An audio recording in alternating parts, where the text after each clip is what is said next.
Is set. Okay. Now, I ask everyone to bow our heads in prayer. Every head is bowed and our eyes closed. Let us examine ourselves if we have personal sins in our soul that we have committed today. Sins like mental attitude sins, sins of the tongue, or overt sins. Let us rebound them, confess, homologeo, the Greek says. Just name, cite, enumerate, and admit, acknowledge, confess them to God the Father. Then you will be filled by God the Holy Spirit and be ready to take in Bible doctrine. But for you, unbeliever, if you are still an unbeliever, it is faith alone in Christ alone that you can join also with these believers who are taking in Bible doctrine. Therefore, let us pray silently.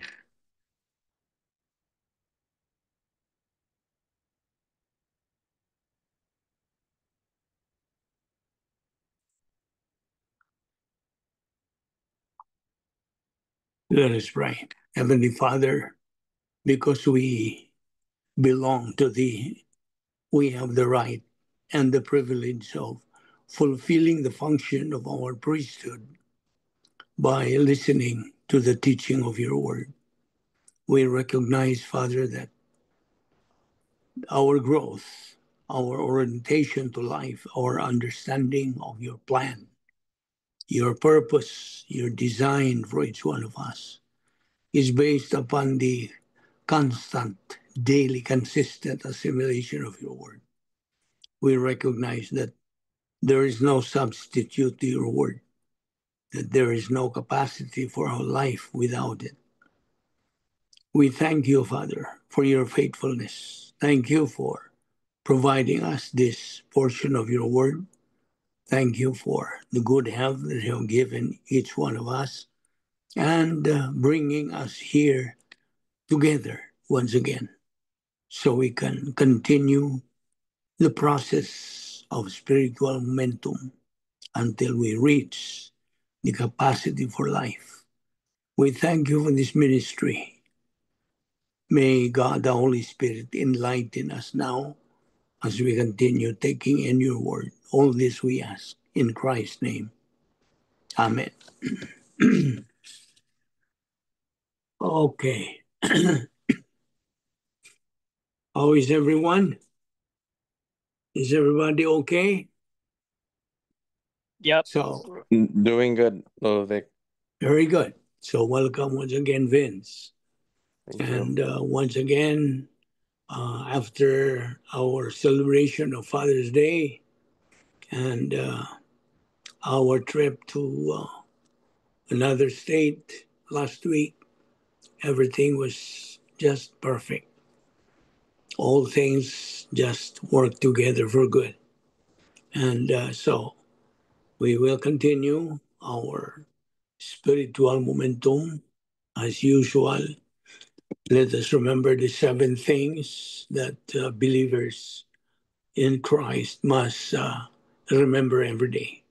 That God is our Father, Christ is our Savior, heaven is our eternal home, the Word of God is our guide in life. Every believer in Christ is my family.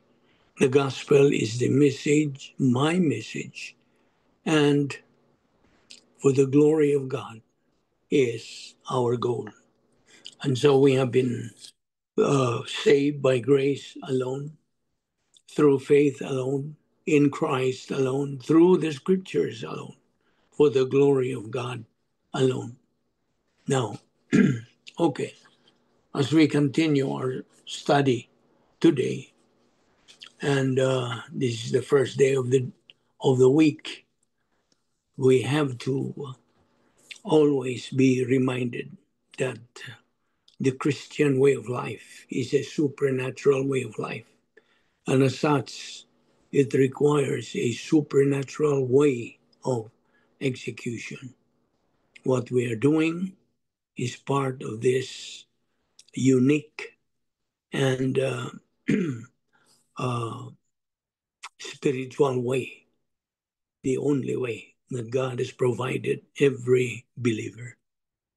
And so it is a must for every believer to continue in his spiritual momentum, because that is the only way that he can learn more about the life which we are supposed to live, the Christian way of life. And so we have to be filled by God, the Holy Spirit. That's why before we start our Bible study, as usual, we have to rebound using the principle of 1 John 1:9, which is the key in continuing, keeping on our spiritual life. Without using the rebound technique, we are not able to reside in the place of power, God's power, which is the operational divine dynasphere, where there is that place of all opportunities, all the spiritual assets that God has provided will be effective once we reside in the operational divine dynasphere.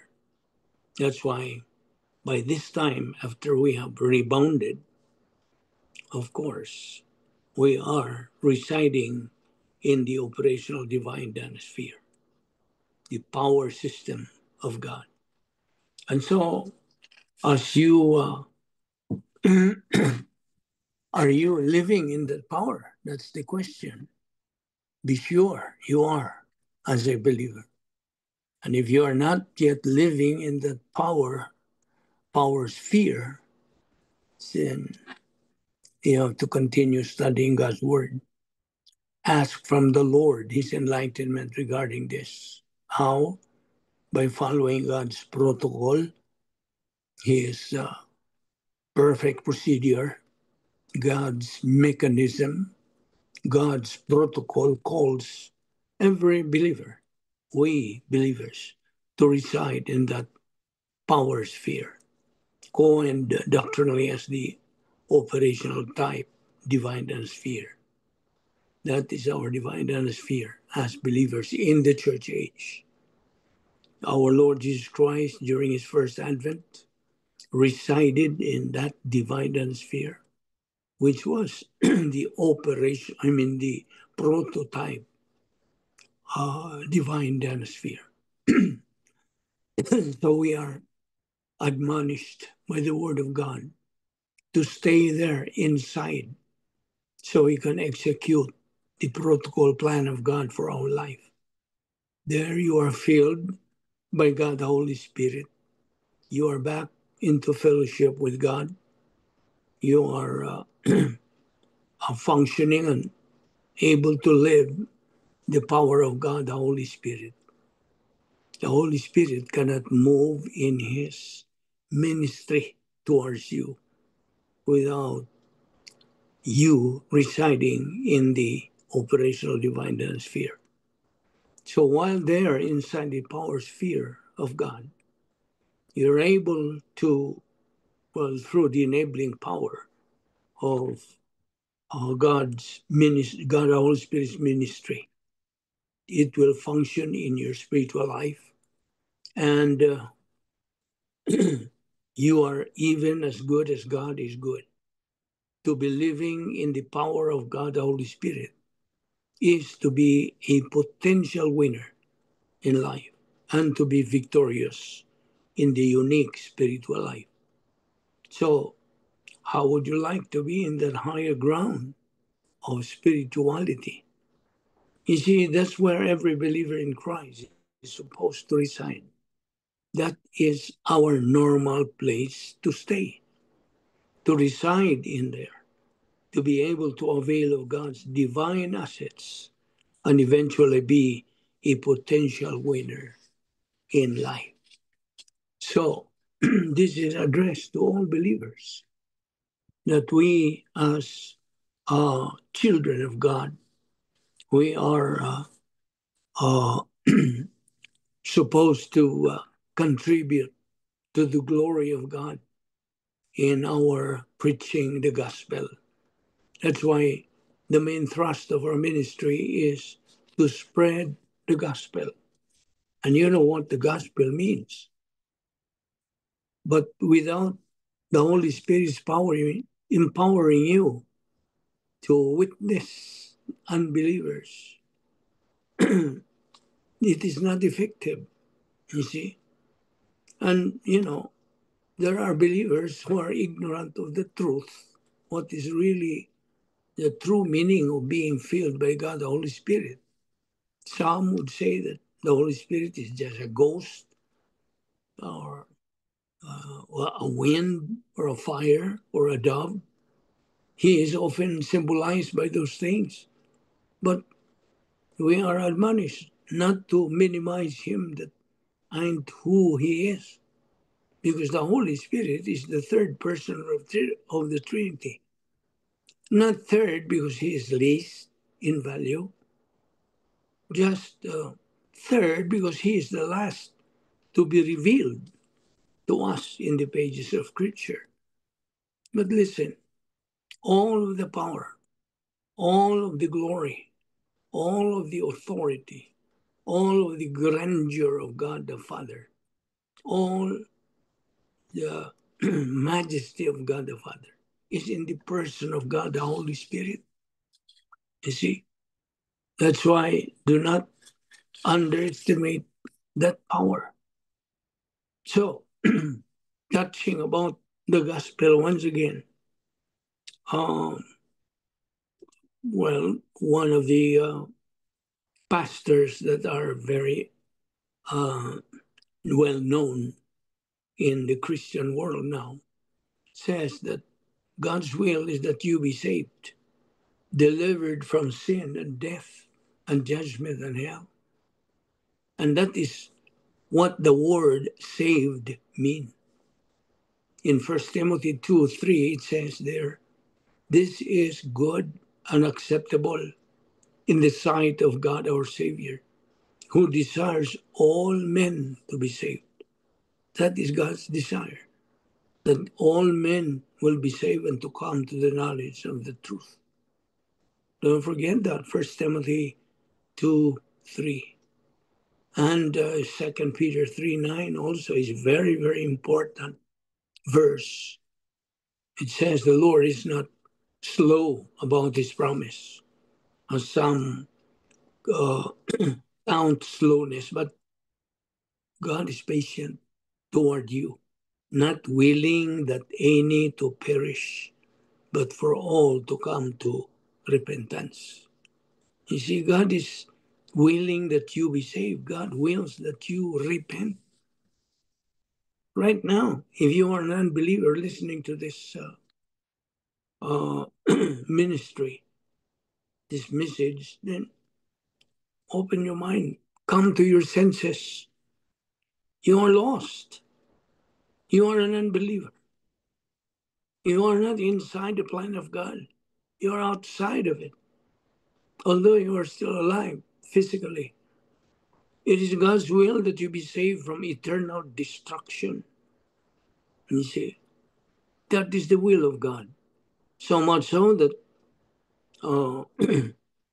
it is the will of God that he planned the plan of redemption, so much so that he sent his only begotten Son to become a sacrifice for our sins and purchased our sins at the cross. And that is salvation. All that God requires from an unbeliever is to believe on what Christ has done at the cross. The Son of Man has come to seek and to save the lost. You are lost. He has come to save you because you are lost. Because the salvation of the lost is the will of the Father.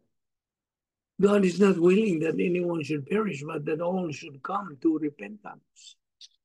So don't forget the 2 Peter 3:9. And do not underestimate again the power of the Holy Spirit. So don't forget about the stimulus. God has all kinds of stimuli. Right now, He has given us the stimulus, whether you will attend this Bible study this afternoon or not. See, the stimulus, any stimulus needs a response, and every response has a result. And so when you responded positively to the stimulus, whether you are going to attend this Bible study this afternoon or not, then you said, yes, I will attend. You responded positively. The result is controlled by God. God the Father is the one controlling. The result, you are saved. See? And so as a believer, you are supposed to make this as your contribution, part of the preparation for our soul before we depart from this world. Romans 1:16 says, "For I am not ashamed of the gospel of Christ, for it is the power of God unto salvation to everyone that believeth, to the Jew first and also to the Greek." So all these things we must always remember. And while you continue in your function as a believer, because that is the calling of God for every believer to contribute to evangelize the world. So keep and maintain that humility. Do not be arrogant. Although you have already the word of God in your soul, you need not be arrogant. Instead, you should become more humble. He who humbles himself shall be exalted, but he who exalts himself shall be humbled. James 4:6. You see, Lucifer was created being, but he reached for equality with God. See, he slept. Nadakinas kanto si Lucifer and fell. Nahulog. Nalaglag. See? Jesus had equality with God. He humbled himself even to the point of death on the cross. Tanawa ang pagka-mapabusalo ni Ginoong Jesucristo. And the scripture says God highly exalted him. Philippians 2:9 says, therefore God highly exalted him. Now why did God exalt him? Because he humbled himself. See? And everyone who humbles himself will be exalted. Ipataas. I can promise you exaltation if you humble yourself. There are no exceptions. The message should be the way up is the way down. Maugirunta na ang message. Because the lower down you go, the higher up you will end. There is no exception for that. So the gospel should be presented as our obligation, our responsibility to the world. Now, there is no religion in this world that is selling hell. No. They're all selling heaven, but they are all lying. Salvation can only be found in Jesus Christ. Acts 4:12. Neither is there salvation on any other under heaven given among men whereby we must be saved. There. So, God has provided us believers. Mao ni ang gisangkap sa Dios kanato nga nangaluwas na. Tanawa na ang unsa pagka faithful God is to you as His child. You are now a child of God through your faith in Christ, you see. God provides every believer. Matag usa ang mga magtutuo.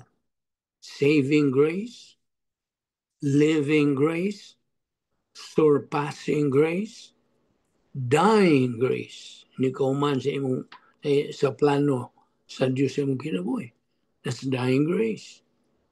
And then, the fifth is eternal life in the eternal state. See? Now, at the moment you believe in Christ as your Savior, at the point of salvation, do not forget that you were baptized by God the Holy Spirit. So through that baptism, God the Holy Spirit, so to speak, picked you up and put you in union with Christ forever. That is through the baptism of the Holy Spirit.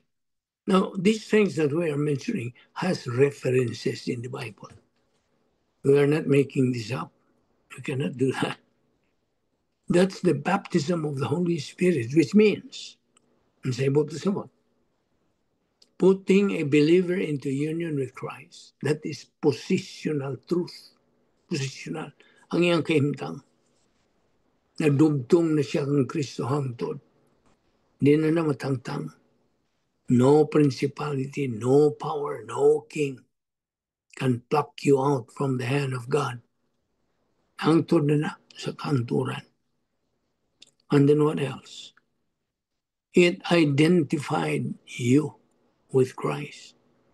Identified ka na niya. And so we share with Christ in everything that He has and in everything that He is. We are in absolute and in total unity with Christ sa iyang election, sa iyang destiny, sa iyang heirship, iyang pagkamanunod, ang iyang sonship, ang iyang pagkaanak sa Diyos. Now, all believers, ikaw nga believer karon, you are God's personal possession. Ayaw na karinti. Iyahan na ka sa Diyos. Ipanag-iya ka na sa Diyos. Personal possession. No one can unsa claim you. Claim ownership. Gawa sa Diyos. Mao na part sa doktrina sa positional truth. Positional truth is our immutable condition in God. Og duhani ka bahin ining positional truth, retroactive og current. See? All believers are one body in many parts. One body. Now more positional truth. Positional truth further means that the believer is now qualified to live with God forever. Mao ni nakakwalifikar nimo. Ansa. Hata kanimo og capacity, ability to live with God forever. It belongs to all categories of believers. Tanan. Huwag pili, karnal ka ba, spiritual ka ba, winner ka ba, o loser ka ba. Tanan. See? It removes all racial, economic, gender, and class distinctions in Christ. Diba kung ano? Do you know why? Because the answer is because we are one body. We all have the same status. Parihata o status. Now, there are questions that are always asked. Karon kay mga magtutuo naman ta. Andam na ta. Kuhaon na ta sa Diyos anytime. Either through the rapture or physical death. Either unsa muna, unsa ang plano sa Dios. Now, so the question is always asked, after we die, unsa, inikamatay na to, do we sleep to judgment or do we go to be in heaven? What happens the moment we die? Well, it's a good question. Kaya daghang mga tao, wag yun sila lamang. Now, some people will propose that when you die, your soul is asleep all the way. Matuog na kuno na hangtod sa Judgment Day. Apa na may 5 ka biblical reasons why that's not the case. Kaya ang imong lawas, minaw, your body, yeah, you can say it is asleep. It's in the ground. Sa yuta. It's decomposing. Apan dili ang imong kalag, not your soul. Reason number 1, si Pablo mismo, Apostle Paul said in Philippians 1:21, for to me, to live is Christ, and to die is what? Gain. Na, ganansya. I would much rather depart and be with Christ, for that is far better. Kasi Pablo was not looking forward to the dying because he would be asleep. But he knew that when he would die, he would be with the Lord. Also, we see in 2 Corinthians 5:8, si Pablo nagkanayon, nga he would much rather be away from the body and be at home with the Lord. It shows then that when you die, your body stays in the ground, but your soul to be with Jesus. Muna ikaduhang kanang katarungan. The third reason, Revelation chapter 6, it talks about people who have died. When he opened the 5th seal, I saw under the altar the souls of those who had been slain, ipamatay, the souls of those who had been slain for the word of God and for the witnesses they had borne. So, Revelation 6:10, they cried out with a loud voice. O sovereign Lord, holy and true, how long before you will judge and avenge our blood on those who dwell on this earth? Alinggat ka ba niya? Did you notice that? These people are not asleep. Kita mo? Wala sila mga tao. They're in heaven, asking God, how long, O Lord, until you judge and avenge our blood? So they're not asleep. They're very much conscious and awake. Ikaupat, the fourth reason. Si Ginoong Jesucristo nagkanayon to the thief on the cross, today, you will be with me in paradise. Not today you will be asleep, but today you'll be with me in paradise. Muna ikaupat. Ikalima, the fifth reason. Jesus gives a story of a rich man who went to hell and a poor man named Lazarus who went to heaven. And it describes how, when they died, they were immediately taken to these places. It says the rich man was in torment. And the rich man in the torment cries out to Abraham. Sa mayang iago, send someone back to my brothers that they may not come to this place of torment. Meaning, those people were still alive on the earth. So it was before Judgment Day. So, what happens at the moment you die? Ang imong kalag goes to be with Jesus in heaven if you are a believer. Okay? Kung magtotoo ka kang Ginoong Kristo. If you are an unbeliever, what happens to your soul? It goes to the place of punishment. Pagsilot. In 2 Peter 2:9, it says, the Lord knows how to rescue the godly from trials and to, to keep the unrighteous under punishment until the day of judgment. Notice that under punishment until the day of judgment, they're getting punished even now once they are they have died. And they then eternal punishment forever after humaniana.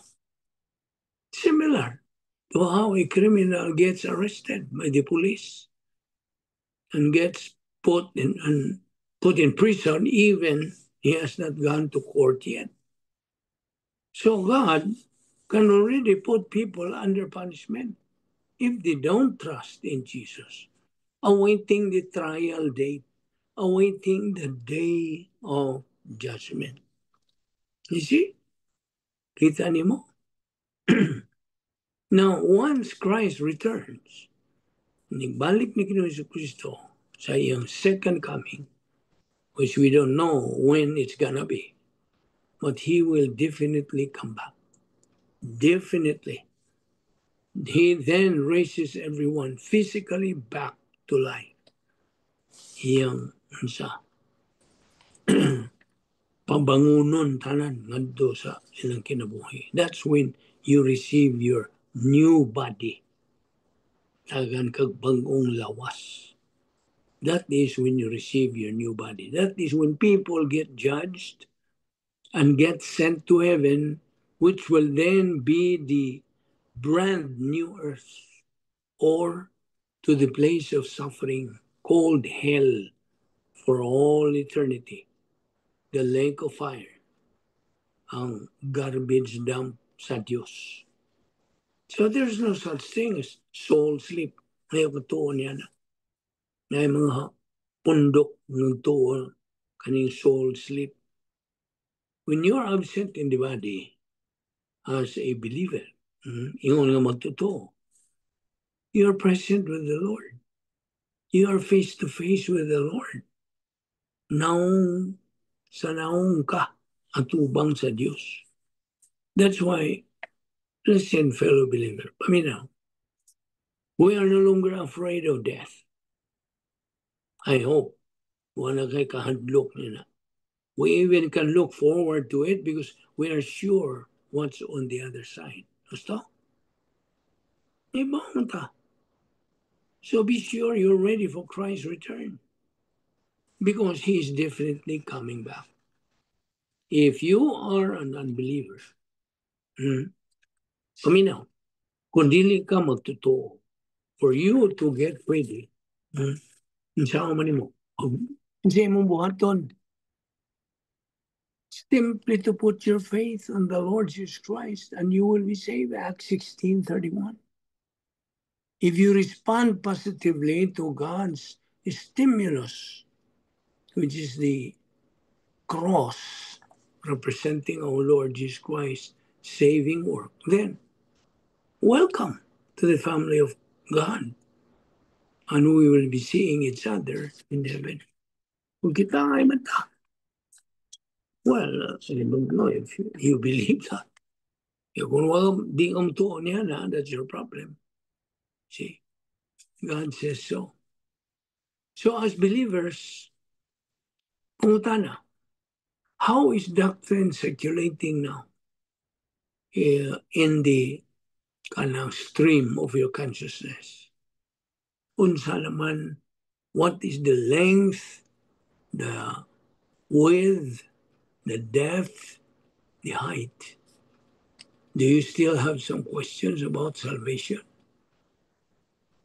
Kasimple, iyan no kayo ang kaluwasan. Tumuo ka ang Ginoong Hesus o ikaw maluwas. Make use of the time for our group, having periodic Bible study by Zoom. You see, life is too short. You are here today, gone tomorrow. So we are asking God's spiritual gift. See? And pailhon, paklaruhan ta sa Diyos as we continue in our spiritual growth. Ana man mo mailhi, unsa ang gasa sa Diyos nimo. Di ba niya? Ang tanan ng mga magtotoo, tanan, may exemption. Ginatagan sa Diyos o kanang spiritual gift. Tanan. It may be pastor teacher, evangelist, administrator, helps, unsa pa. Muhatag mga donation sa mga pobre.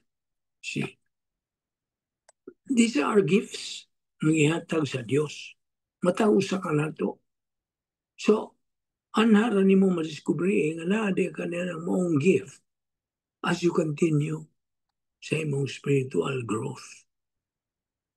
Apan kung wala ka magtubo, ngalong ka magtubo. Nga naman. Why are you not growing up in your spiritual life? You're not reading the word.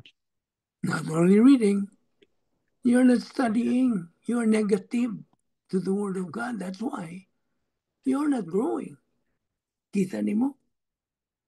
Ang girequire sa Diyos is that you be positive to His stimulus. Be consistent. Be persistent. Make it as your priority. Kung na kayo mga priorities kinabuhi, ilisi na.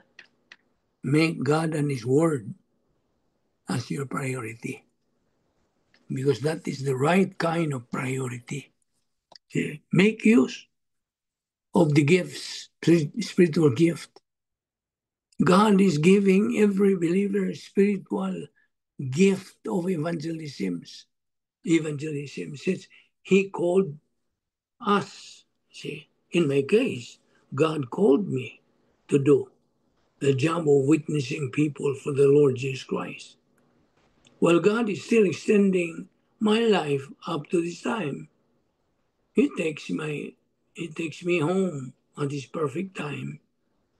You are encouraged to avail of the Bible study, where God's Word is already explained and where you can learn God's plan for your life, and you can learn to be as to who and what God is. It is true that ignorance of the Bible is ignorance of Christ. See? If you're ignorant of the Bible, you're ignorant about Christ. And that is the key in life, to be united with Christ forever. So, the question is, have you ever learned the lesson that as a believer you can be free from any personal sin in your life? If you have made rebound a second nature to you now, then you can be free from being in the state of sin. Kita niyo? Posible di ay nawa kay sala di si mong kalag. And rebound is the very doctrine a believer uses aron siya mapunaan sa Espiritu Santo. See? Excuse me. So muna, that is the only way a believer can be filled by God the Holy Spirit, by using the rebound technique of 1 John 1, and gradually be able to keep on keeping on the believer's spiritual momentum and be able to fulfill God's full plan for his life. You see? Now, on the other side, meaning atong pagtuon, the only way a believer can function as a believer is through his own mental attitude, filled with metabolized Bible doctrine nga nagatuyok-tuyok na diha sa iyang panimuot. It's mental attitude and making the Holy Spirit diha magagahom sa iyang kinabuhi. Now remember, if you are not filled by God the Holy Spirit because you are not making use of the rebound technique, then you are out of line. See? And you make the Holy Spirit powerless. Huwag yung gahom, Espiritu Santo. Unta nga mulihok diya sa imong kalag. He has no power to move in your life. So, now because Colossians 3, 1 and 2, verse 2 na yun, keep thinking on things above. O na? So, how many mo pag-think of things above if you're not studying the things above? Kini nga itunan. These are things that concern sa ato ng future dito sa langit. See? Keep thinking on things above, not on things on earth. Kaya mga temporal na sila. And then study continually on 10 problem-solving devices sa Diyos. Now, kini-review naman at least mo bag-o diha sa imo una-una. It becomes fresh nga kita kong mga magtotoo. Every believer faces a mental attitude struggle every moment of every day between human viewpoint and divine viewpoint. Na, karon nutuon ta sa dili human viewpoint kun dili divine viewpoint sa Dios. Yung ato naman gitunan gatong mga areas of mental attitude. Now, as we continue, the doctrinally stable status of our mental attitude is our gauge. Mauni kanang our driver as we continue in our spiritual momentum. That's why we can see how important and critical is our mental attitude. Kaya ang Diyos nagahukuman pinagi sa atong una-una. God judges us through our mind. Muna nga, happiness is a mental attitude. As you continue growing spiritually, that inner happiness is developed. Iyan na sa Diyos. Nabuot sa Diyos nga imo nang pahimuslan. You enjoy life. See? Kaya kung maong matang sa happiness is perfect, resulta ka na sa resulta na sa Bible doctrine that is circulating in the stream of your consciousness. The result of perfect happiness is perfect peace. Mo na itong itunan last week. See? If you want perfect peace, then be sure nga imong maangkon kining perfect happiness nga iya sa Dios. Tingali kung nagadungog ni karon, sana man ang ilang giistorya, ilang gihisgutan. Mura man nagwa diriwa didto. Yes. Kaiyahan ni sa Dios. Di resibo sa una-unas tao. O puno ra nga sa human viewpoint, di ka kasabot. You cannot understand. Pala ba? This kind of peace is not what we think humanly speaking. And then it is part of human personal love for God. Tungod ka metabolized Bible doctrine as post-salvation epistemological rehabilitation na diha na sa imong kalag. Klaro og tataw na. See? Ayaw kalimot sa 10 problem-solving devices. 1 Peter 1:8,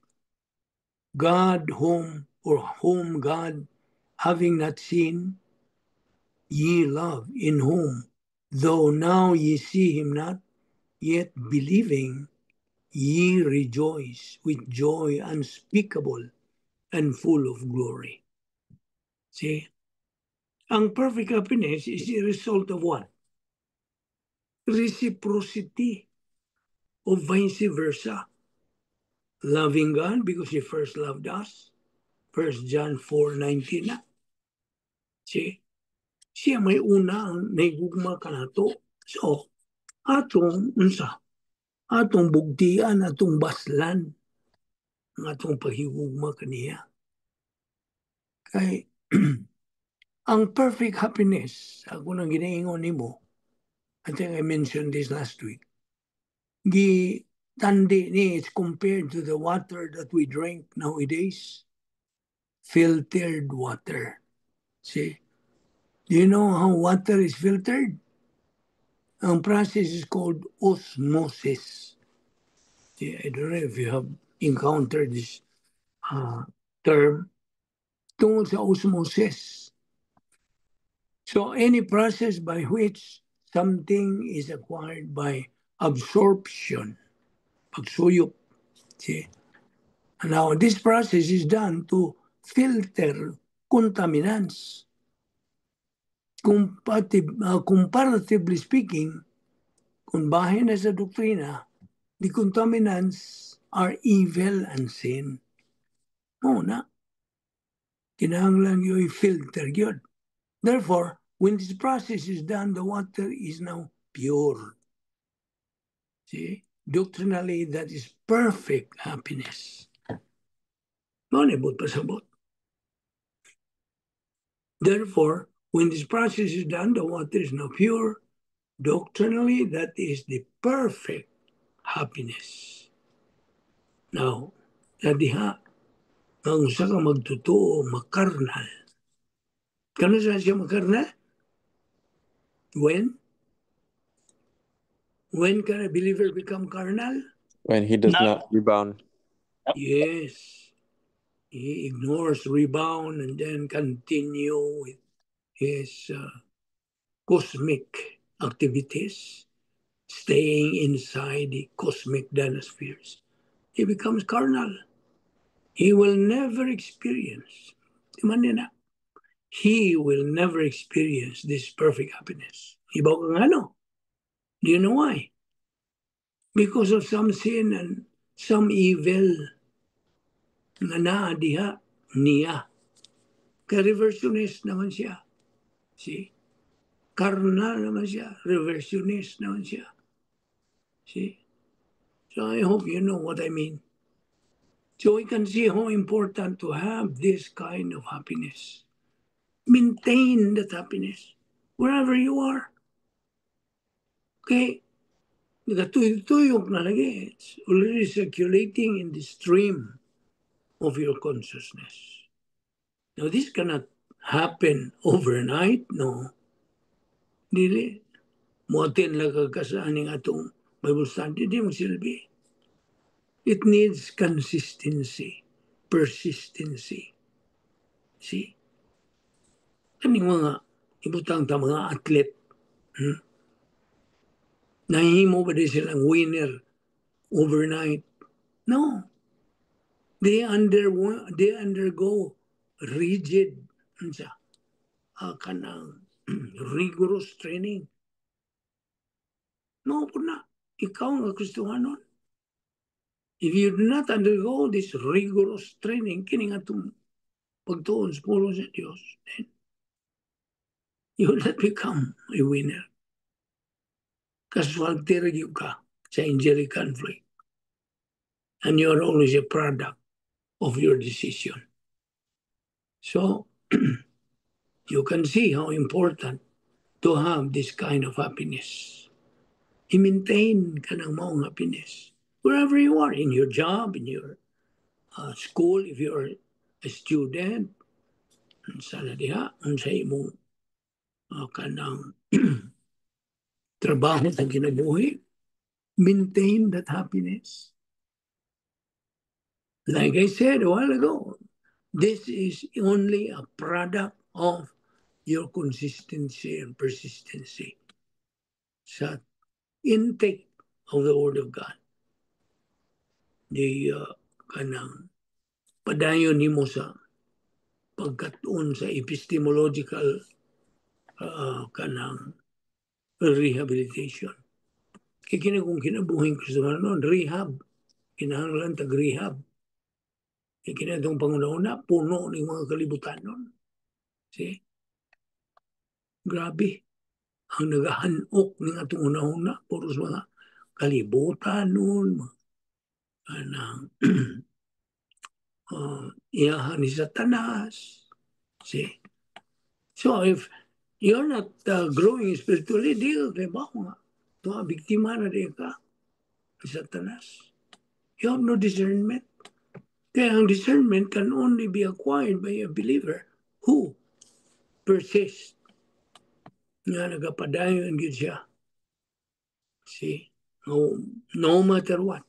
See? Padayon sa pagtuon sa rain or shine. Yun sa may mga kanang babag ni Satanas nga dili ka padayon pag-attend og Bible study. See? Nya, muna, magkay doktrina na kay mga sala, you do not rebound anymore. So, how can you keep moving? You are not rebounding. Kaya padayon mo ka to reside diha sa cosmic dynasty instead of into the operational divine dynasty. Aron ka makapossess that perfect happiness, that joy. Okay? Na ang paagi, dili ni atong paagi iha sa Dios. Mao ni atong gitun-an ang iyang protokol, ang iyang paagi, iyang kalaki. See? Kaya naghang kalaki ang Dios. Ibaw ka ba? Kaya karon na ka amgo, you just realize now as you continue in your spiritual momentum, makayong grabe gide, no? O magdahom ngayon ini ang Christian way of life. See? O niya mo na. Kawa man kay doktrina, o may suod ng imong bagol-bagol, ako lang ng imong bagol-bagol, way suod nga kamaturan, way suod nga divine viewpoint, then, unsa may mong gamiton as you face life. Okay? Of course, you use the human viewpoint. Unsa pa imong gamiton? Wa man gyud kay magamit. Kay zero naman ang imong mentality, ang imong human viewpoint. I mean, ang imong mental attitude, not human viewpoint. Puno na og human viewpoint ng imong mental attitude. So, unsa may imong gamiton? When you encounter or face any, even minor problems in life, unsa may imong gamiton? Human viewpoint. Human viewpoint, wala. Of course, human viewpoint lagi. Pero when it comes to the essence nimo, ingon nga tao, what are you going to use? Sin, like self-pity, like all those kind of sin. In short, emosyon. Na. Kita ni mo, Ken? Yep, yeah. Emosyon rin imong gamiton. O na nga, luoy ang magtutuon. I'm talking about a believer. A believer without doctrine is just living the life of an unbeliever. Gamit na gud siya unsa. Tawahanon na gud. Ginamit na sa ang iyang emosyon. Kasi emosyon ra. Ang iyang gamiton. Well, you know already that emotion has no part in the spiritual life, right? Why labot? Wag kay abutan. Kung emosyon rin mong gamiton. That's why when emotion dominates a believer, he goes into old nature control. Na, ang old nature na mo imuunsa, take over, mo control na diyan nimo.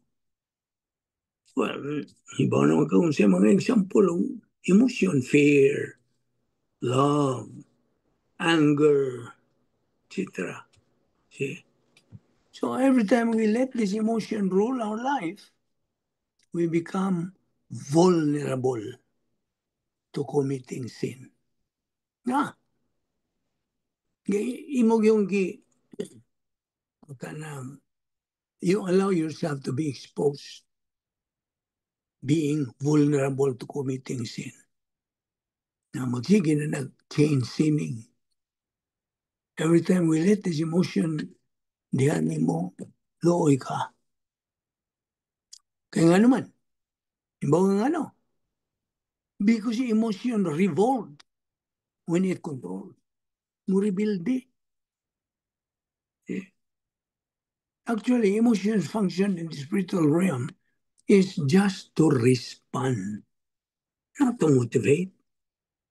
Mao gyud na ang function, the right function of our emotion. See? Now, let's go to the function of right man, right woman. Doktrina na. Okay? What is the function yun? The right function of the right woman. Man is initiator? Yes. Ang tabok ang kadayon sa man. Of course, man being the leader. He is the husband. Okay? His function is to initiate, but not to respond.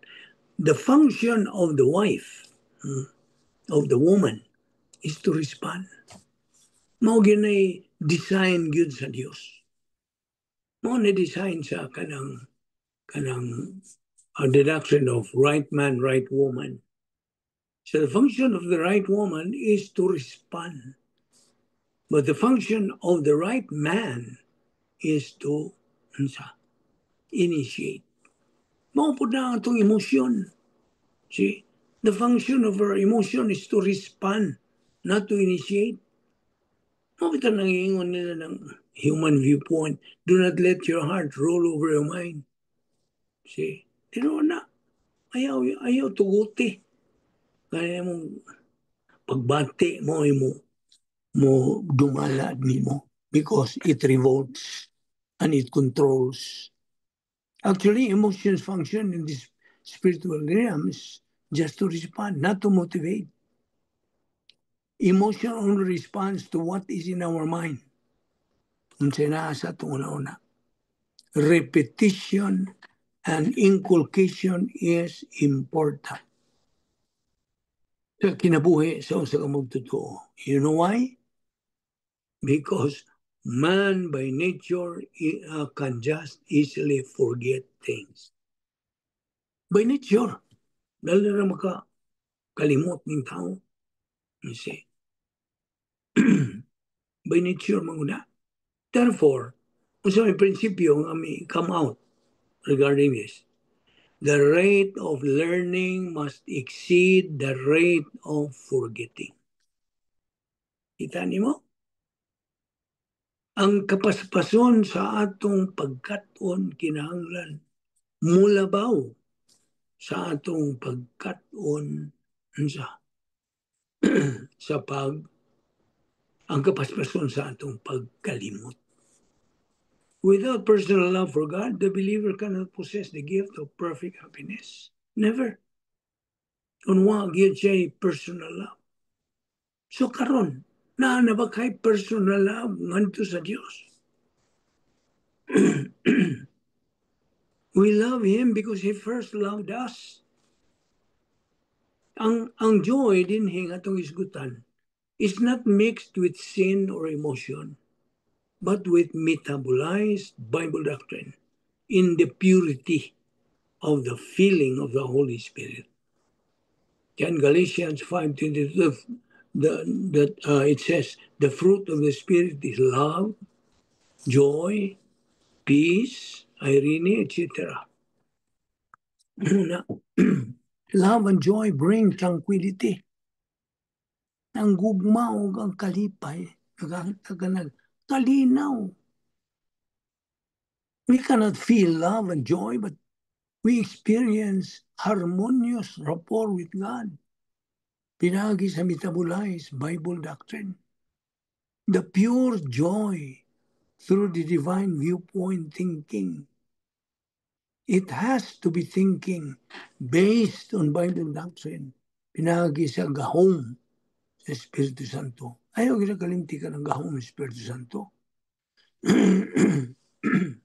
Muna ang James 1 verse 2, it says, consider it all joy, my brethren. Now, what do you mean, consider? Diba kung sabot na yung consider din eh? It means thinking. See? Thinking.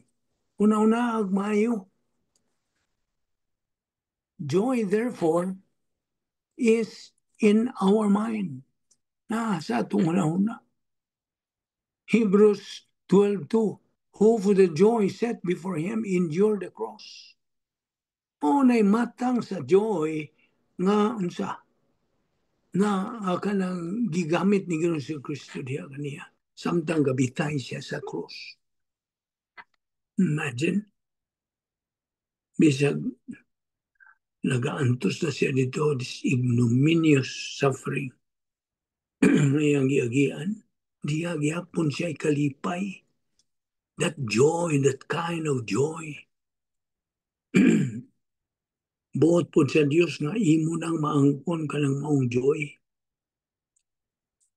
Yes, agape is love. Joy is kara. Grigo nga pulong. Love and joy bring tranquility. Tranquility is irene in Greek. Wala si Ginoong Kristo na kanayon. Peace I leave with you. My peace I give you. Not the peace that the world gives. Do not let your hearts be troubled. Do not be afraid. John 14:27. Ika na mo ay resulta sa spiritual momentum nimo ang magtotoo nga nagatuman sa protocol nga plano sa Dios inside the operational divine sphere.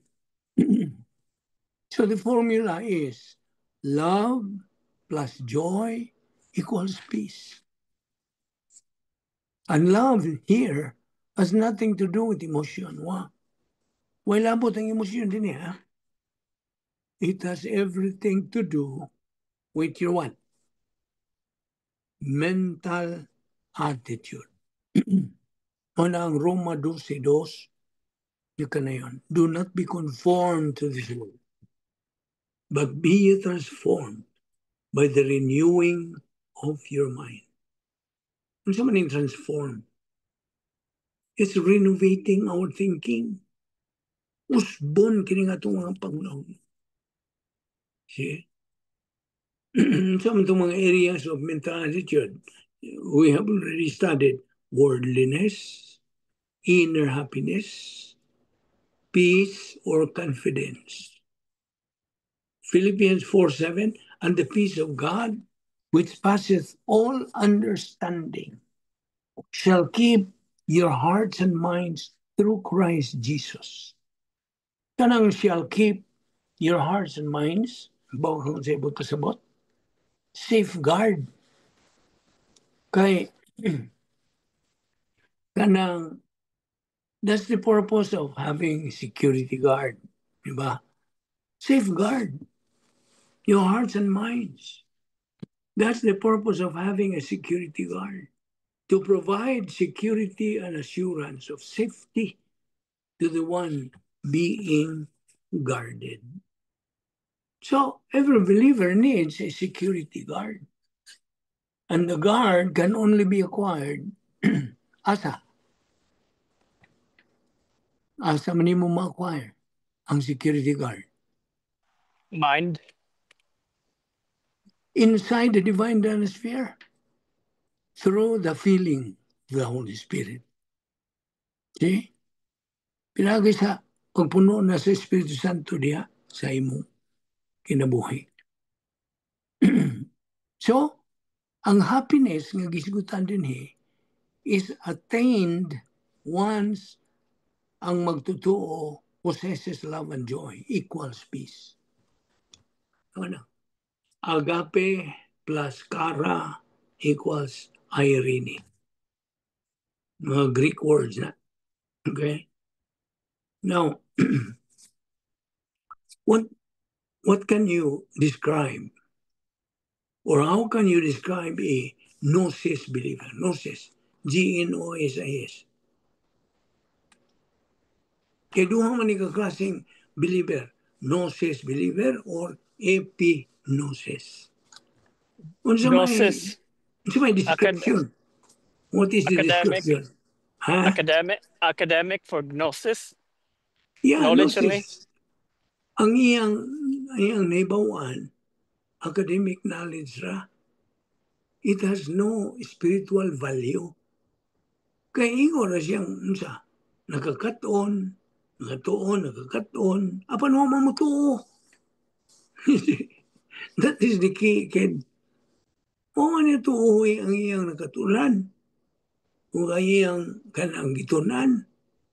The key here is faith. Pagtuo sa iyang nakatunan. Nga gnosis. Gnosis is academic. Gnosis. Karabang na imong naibawan sa mga eskulahan, universidad, gnosis na. It has no spiritual value. Wag yun. Why function sa imong spiritualong kinabuhi? Not until imong tuuhan ang imong gitunan, ang imong nakatunan. Ngayon ka, mutuo ka na. Diha ang Espiritu Santo will metabolize. Mulihok na yung Espiritu Santo sa iyang metabolism nga ministry. Part man is ministry sa Holy Spirit to make it real, kanang clear, lucid. See? Diya sa kanang huna-huna sa magtotoo. And then, ang doktrina ng iyang gituuhan, mahimo ng usable sa iyang spiritual life. Kita ni mo? Kaya man may usable ang kanang doktrina o di niya tuuhan o di na mamitabulay sa Espiritu Santo. So, ang gnosis believer is an inconsistent person. Inconsistent meaning he can only be happy based on circumstances, based on people and on places. Mora iyang makatunan. Mora iyang basis. He is happy whether in kanang now I'm talking now to an epignosis doctrine. I can believer. Kaning epignosis believer ni siya nga iyan ang gituuhan ang iyang nakatunan o gitunaan nga doktrina o gimetabolize na Espiritu Santo. Usable na sa iyang espirituhanong kinabuhi. He becomes consistent. See? He is a consistent person. He is happy. Kita niyo? He is happy whether in prosperity or in adversity. Ang iyang kalipay remains alive because he has contentment. Nakita niyo? Tama siya contentment. Kontento kaya siya. What he has. Sa bati ni Pablo. Apostle Paul felt that. Walang siya admonish na itong mga magtotoo. Suwayin ninyo. Suwayan mananako. You see? So, 1 Peter 5:7, casting all your cares on Him because He cares for you. Kinigikot man ni sa Psalm 55:22. Cast thy burden upon the Lord, and He shall sustain thee. See? Muna nga, human efforts cannot assure 100% certainty. Human mga tawanon mga. See? Only 100% confidence in God through His Word assures certainty without any doubt. Nagyo ka magduha-duha pa. Remember, it's all again in our mental attitude. Every believer has God's 10 problem-solving devices available every moment of his life. So these 10 problem-solving devices, kinahanglan ni mo tuyok-tuyok na yun. Diha sa panimuot, magtutuo. Ayaw kalimti itong prinsipyo. The rate of learning must exceed the rate of forgetting. So, if you are slack, meaning negligent, lack of energy in the day of distress, thy strength is small. But get this, every time we face any tragedy, disaster in life, and we fail, that means dili pa ta mature spiritually. See? Money gauge. It is our utilization of God's assets. Set our minds on things above. Colossians 3:2. A believer's contentment is all in the right lobe of the mentality of the soul. See? And the peace of God which passes all understanding shall keep your hearts and minds through Christ Jesus. It is the believer's mind that builds his relationship with God. Mora ba? Mora kayo tukod, see, sa imong relasyon ngadto sa Dios. And don't you forget nga ang Christian way of life is a supernatural way of life, a mental attitude life. If you don't have peace and under pressure, there is something wrong in your mental attitude. Now, asa man nato makatuni? Where can we get or learn our strength? You know? Where can we learn or Doctrine. get our strength? Doctrine. Well, I can accept that. You know what's the right answer? We get or learn our strength from our weakness. You see? Nga, ana nato makatuni gikan sa atong pagkahuyang. Mo ni binisaya o weakness. So be consistent in your post-salvation epistemological rehabilitation. It is what we need to have to discern our weakness. Aron makabantay dayon ta. Unsa may ako mga weaknesses? See? We cannot discern our weaknesses if we are not growing. Kita nimo? No believer can hide his mental attitude. God sees it very clearly, like an open book. Although God allows us to think what we want to think, He holds us responsible, answerable, and accountable for what we think.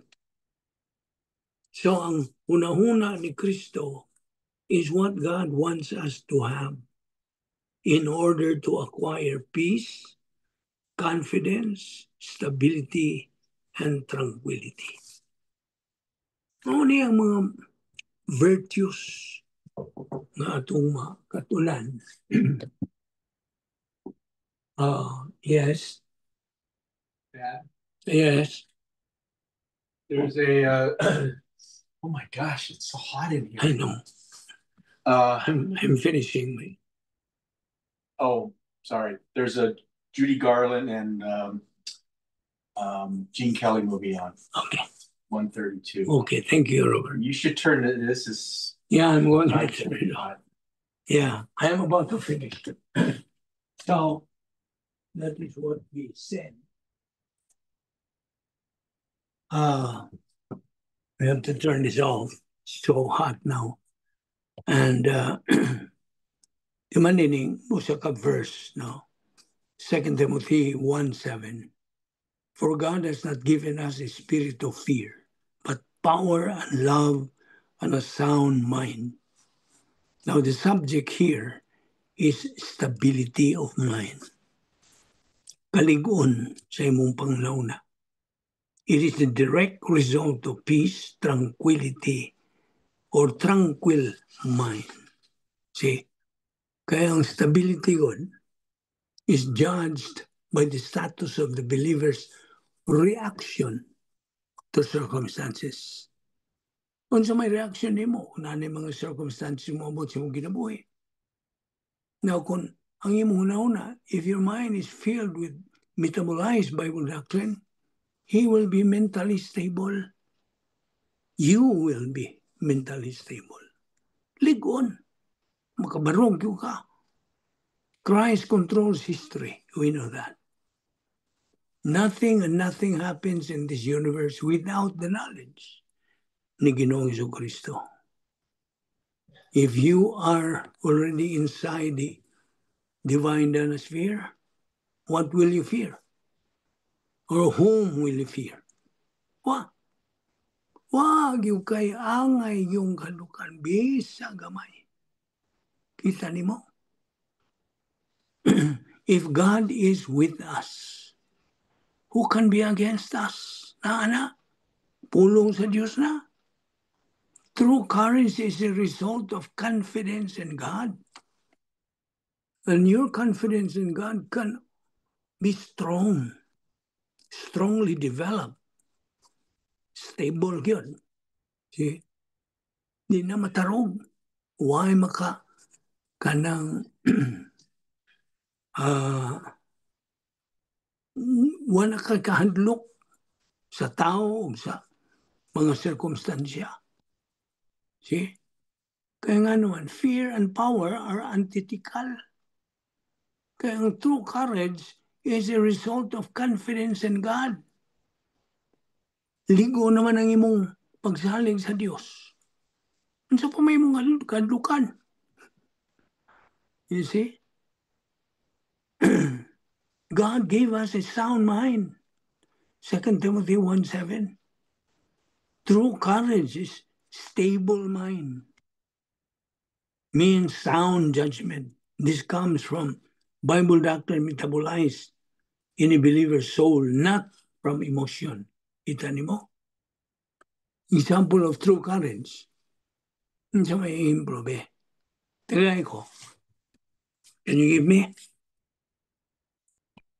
Ng mga kanang giant believers in the Old Testament? Kinsa man? Can you give me an example? Si Job. Yes. Who else? Kanang katubang na sila sa ilang kaaway. Si David. David.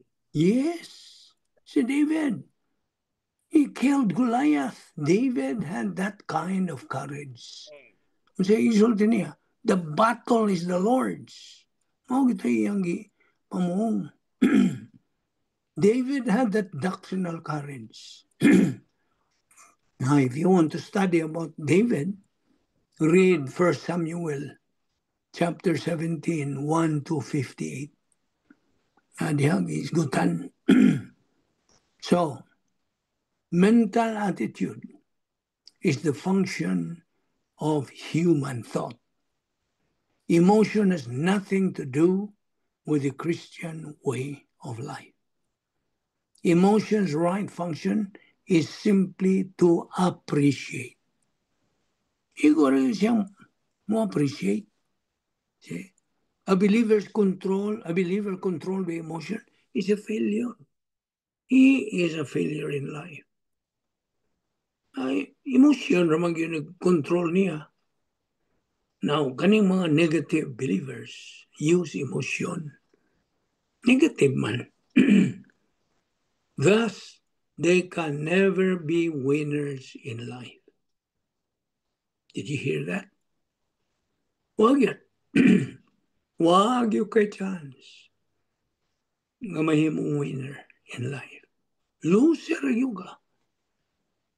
Negatibo ka. In the first place, negatibo ka. O niya kay negatibo ka man, tuwari ka mapuyo sa dapit nga may gahom ni Satanas, ni cosmic dinospheres.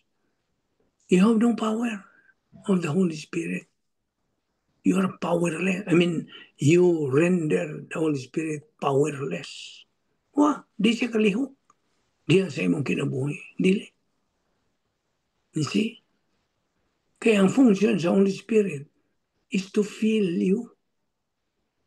Nga, kanang gawas nga ma-filled ka Holy Spirit, may balik ka nga to sa imo.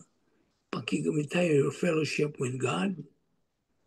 And so muna, it empowers the Holy Spirit.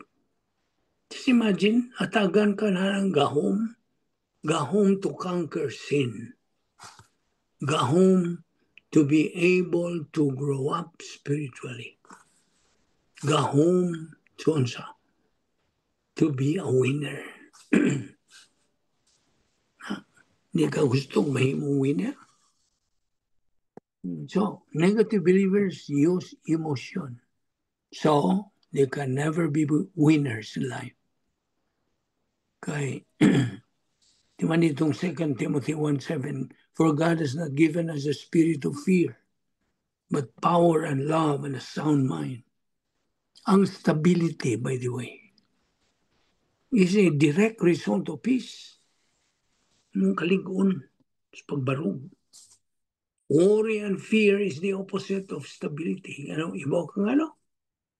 Because the believer is making emotion as the believer's boss. Iyang gihimo ang emosyon nga iyang boss. See, sunod siya. I-boss man niya ang emosyon. So every time you allow fear to come into your life, you as a believer are not living the spiritual life. You're not. If God is with us inside the divine atmosphere and you are being filled with the Holy Spirit, who can be against us? We live by faith, not by sight. Live and learn, or learn and live. Which is the right way? And which is the wrong way? Live and learn, that's the wrong way. Learn and live is the right way. Fear, like what the disciples experienced while they were in the boat, na nakay sila sa baruto uban ni Jesu Cristo. That is the opposite of faith, ang ilang experience. Faith is the substance of things hoped for and the evidence of things not seen. Hebrews 11:1. Nana, ayaw nakalimti. Faith is the substance of things hoped for and the evidence of things unseen. Remember, there are two kinds of believers in this world: losers and winners. So, sa may kinahanglan, when we face any storms of life, what do we need?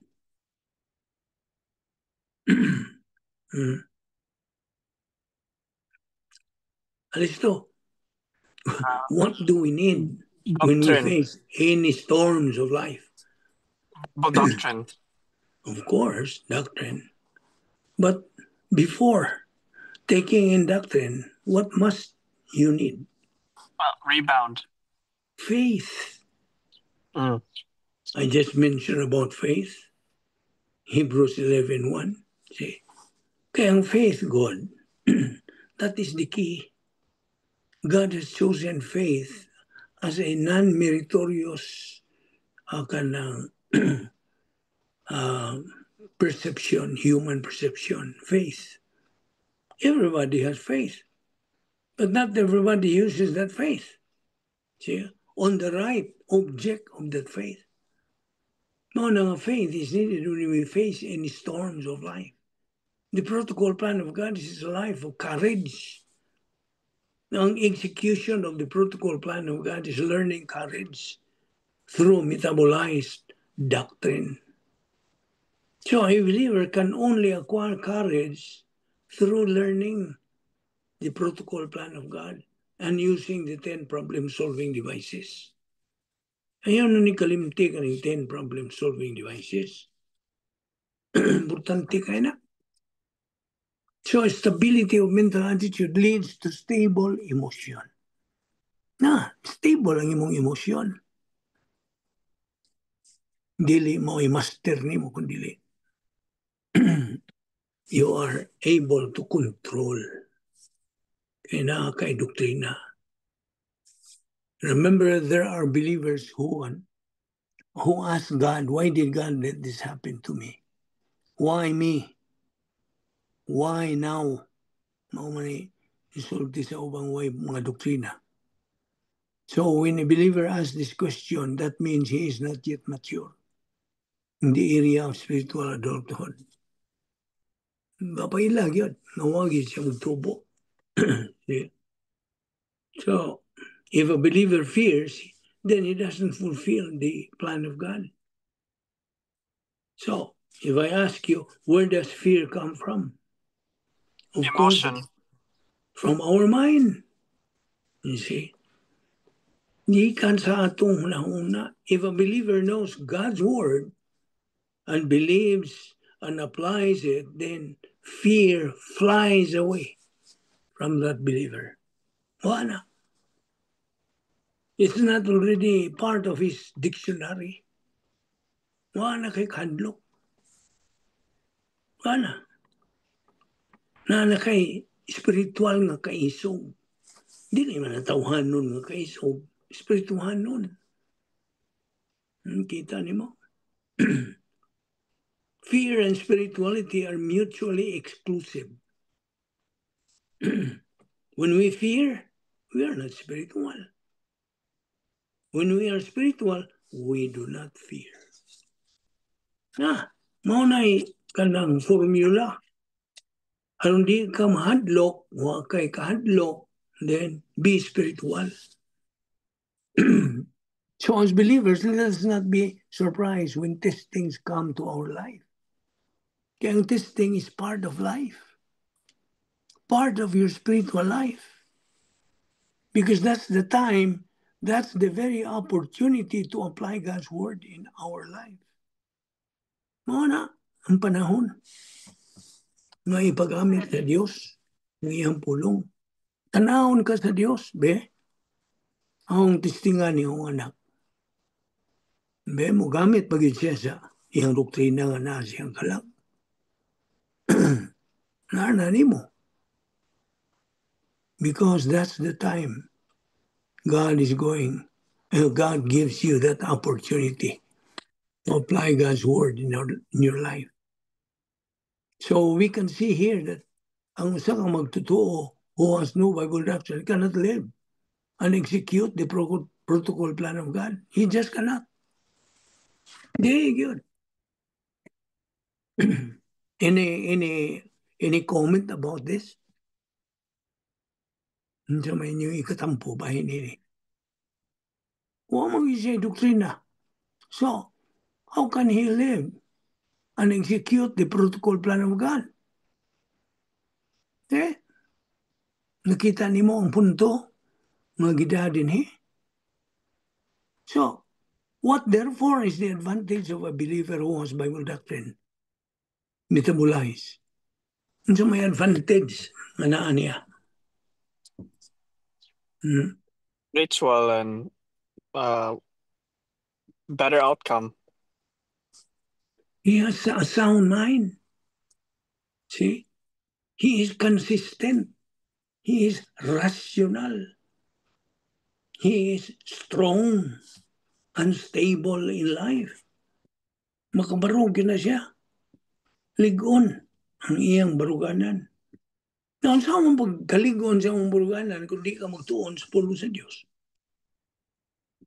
Na uban, murag tapaw-tapaw lang nagtuon. Si, mo nagingon o, intermittent ang iyang pagtuon sa Diyos. Di siya makabarong. Hantod nga mo ingon itong uban niya. Magtutuo ba dito? See? So, again, because he has metabolized Bible doctrine, he has courage, and he always depends on his mental attitude. He will have no fear of evil. His heart is steadfast, trusting in the Lord. His heart is secure. What is it in his heart? Because that's where we find metabolized Bible doctrine nga. Ga-circulate na diha sa iyang stream of consciousness. Again, emotions function in life is as a responder, not an initiator. Ayaw ginakalimti na. Dili initiator ang emotion. It's only a responder. So you can enjoy emotion. We're not against emotion. You can enjoy emotion once you reach this area of spiritual adulthood. But again, emotion has nothing to do with your spiritual life. Ayaw gyud nagkalimti. Nawa, joy labot ang atong spirit, ang atong emotion. Kay, ngano to? Ngano? Why? Why is it that emotion cannot function? I mean, is not part of the spiritual life? It has no That's not. thinking. It cannot think. It has no thinking. See? Your emotion, are you still are content with whatever you have in life? Prosperity ba o poverty ba? That's mo na itawag na to, contentment, capacity for life. Ang imong emotion responds to your mental attitude and not to the circumstances of life. Why? Because of your capacity. See?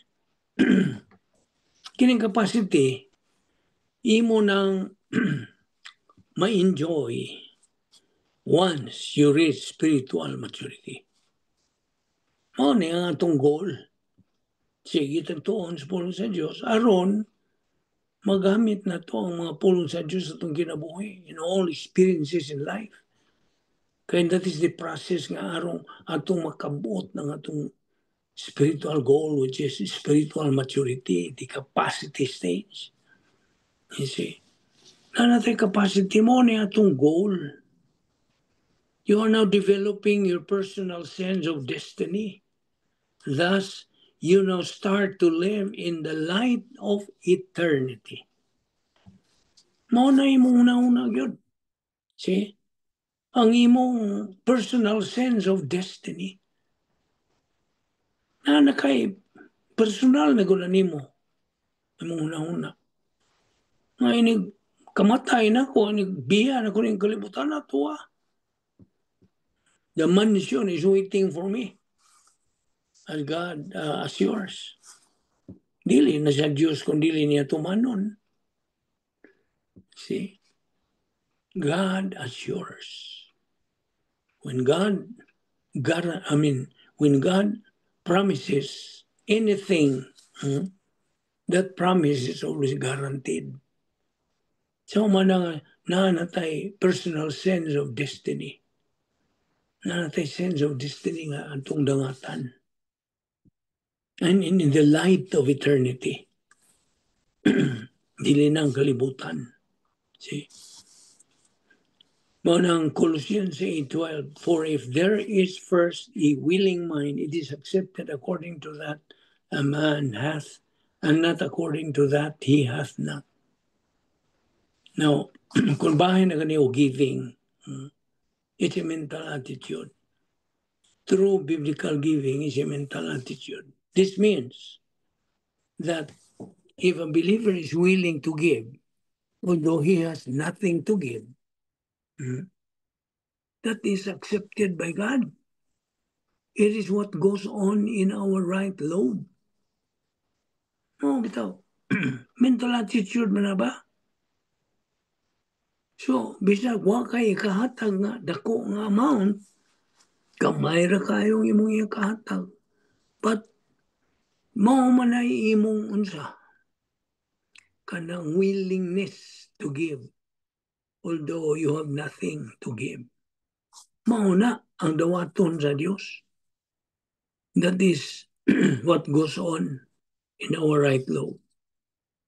So Paul, din sa 1 Corinthians 16:12, upon the first day of the week, Sunday, let each one of you put aside a sum of money in keeping with his income, saving it up so that when I come, no collection will have to be made.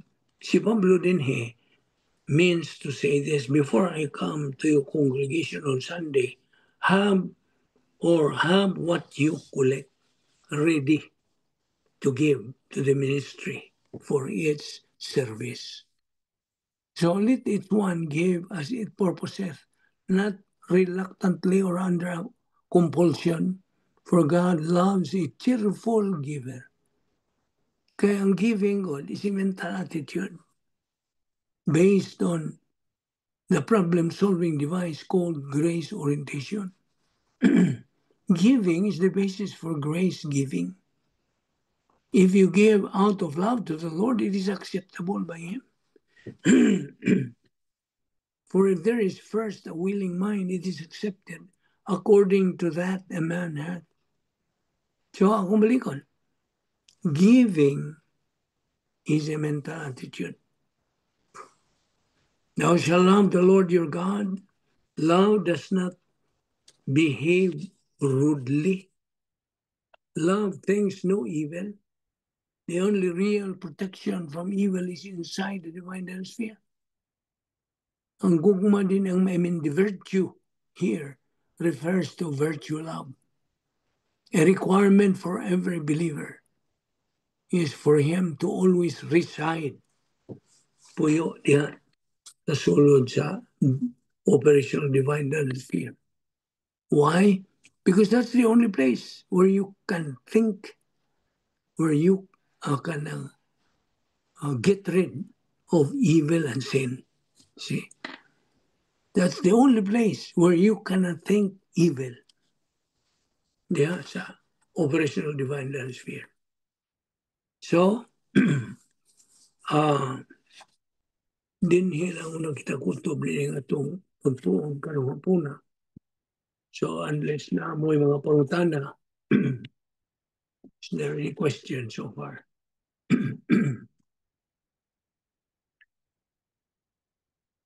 Pangutana, wala? I think we're good. Ah, I think I'm good. Anyone else? anybody who has a question about our subjects, our subject matter? Are you willing to accept some of the Bible study that we had in the ministry? I'll just forward it to you. Are you willing? Willing to what, Lulovic? Are you willing to accept if I just forward some of the Bible study in the ministry? Because we do it daily. Okay ba mo? Yeah. What like forward it, like send it to people, or what do you mean? Just forward it to you. Okay. If you're interested. Okay? Kaya daily Yeah. nga itong Bible study, daily. Mm. So, any other question so far? So tomorrow, our Bible study is what time? It would be 1:30 p.m. California time. Okay. So here, it's going to be 2:30. There is Idaho. Okay. Okay? So, Sounds good.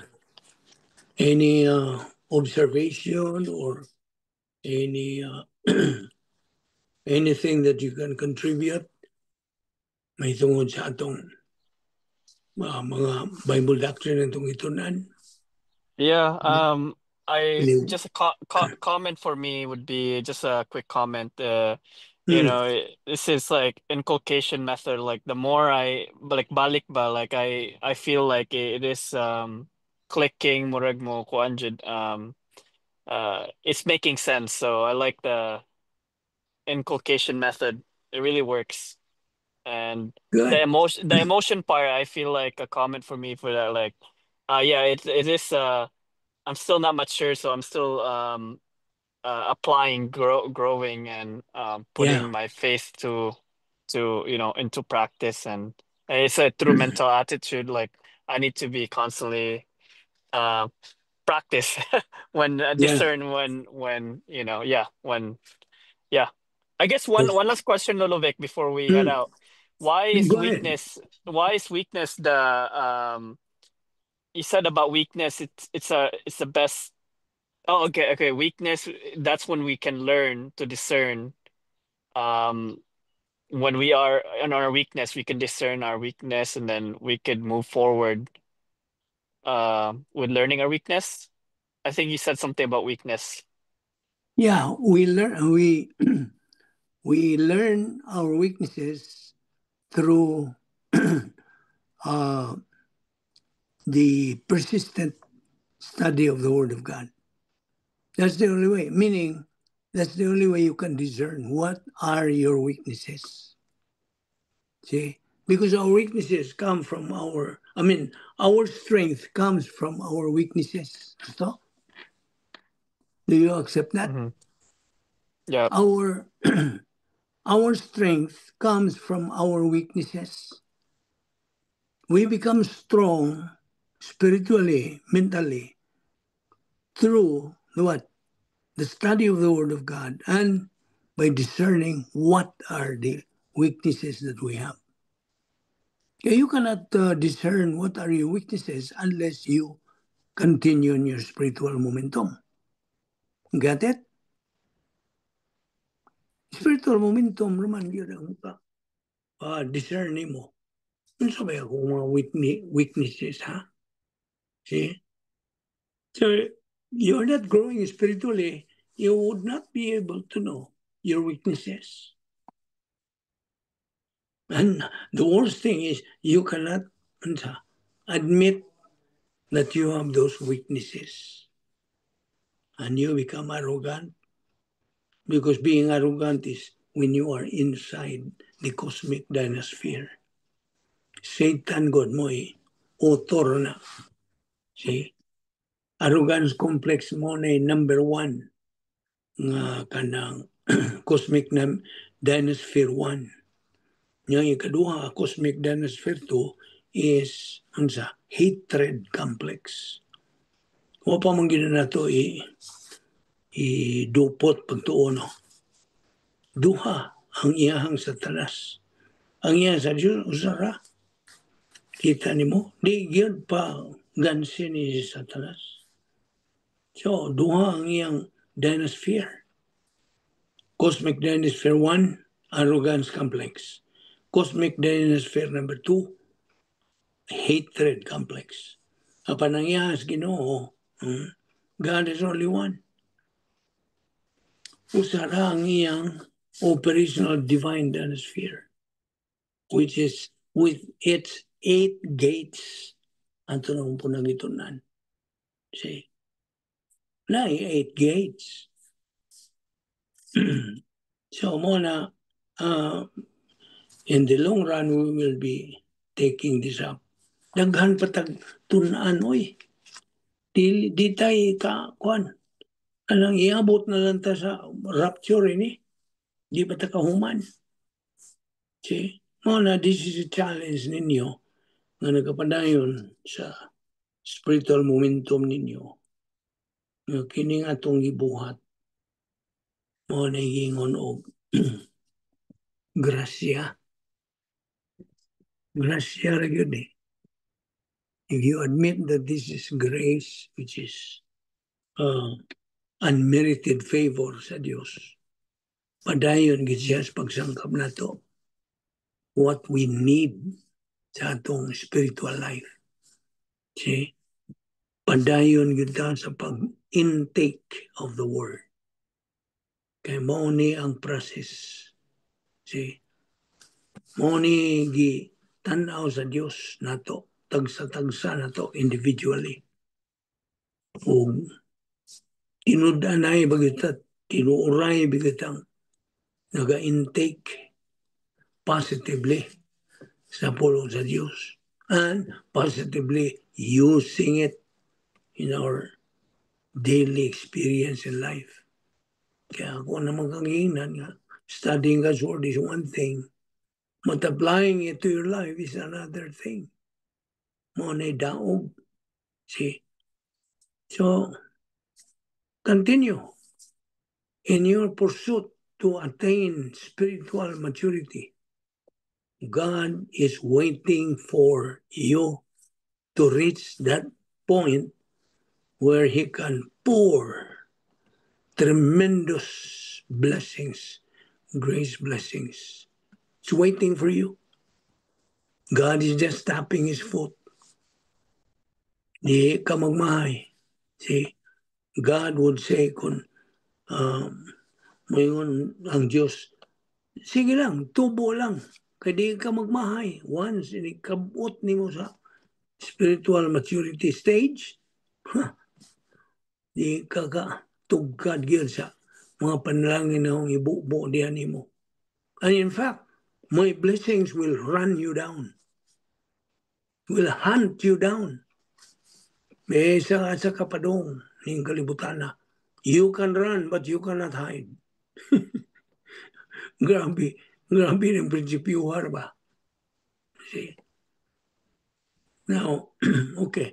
Unsa may mga pangutana pa ninyo mga bayi? Na ba yung mga bayi diha? May pangutana? I think we're good. Hmm? I think we're good, Lolovic. Kinsa may mga bayi na diha? Alex was here earlier, pero ninghawa na kay work siya. But she should be here tomorrow. Okay. Yeah, si Mary Bingbing, I don't think she's here. Just si Tito Junior and Vincent for Okay. today. Yeah. So, padayon ta. Kung wala mo yung pangutana, let us pray na lang. Okay? Let's say our closing prayer and be sure we will be on time tomorrow at 1:30 p.m. California time. Okay? Let's pray. Heavenly Father, we are so grateful, Lord, for the things that you have taught us today. We learn gradually, Lord, the things that we need spiritually. Aron kami magkakabot ngayon sa among tumo sa pagimaya kanimo, Diyos. Salamat sa imong pagkamatinumanon sa imong mga saan. Nihiningi mo mga anak nagpadayon sa pagtubo diha sa imong pulong. Gaampo ako, I pray, O Lord, that you will motivate and challenge them to continue our spiritual momentum, to spread your gospel to those who are still lost. Salamat to Diyos ng among ministry. Although we do not deserve, we do not earn, we do not work for, ikaw nagmatinumanon ngayon. You've been so faithful to your word. Lig-una kanunay, kining among pagbarog diya sa imong kamatuoran. Panalangin niyang matusa na nagatambong ni among Bible study. Dada kami pagbalik ugma so we can continue in this daily intake of your word. All this we ask in Christ's name. Amen. Amen. Si Amen. Ponong. Okay, John, kumusta John? Okay, maura din Ponong. See you tomorrow. See, yeah. Thank you, One, Lolo Vic. okay. Thank you, Lolovic, and belated happy Father's Day to you and Thank you. Belated. Thank you, all right. Thank you, Lolovic. Thank All you, Lolo right. Vic. See you. Bye. All right. Bye-bye. Take care. Bye bye. Take care.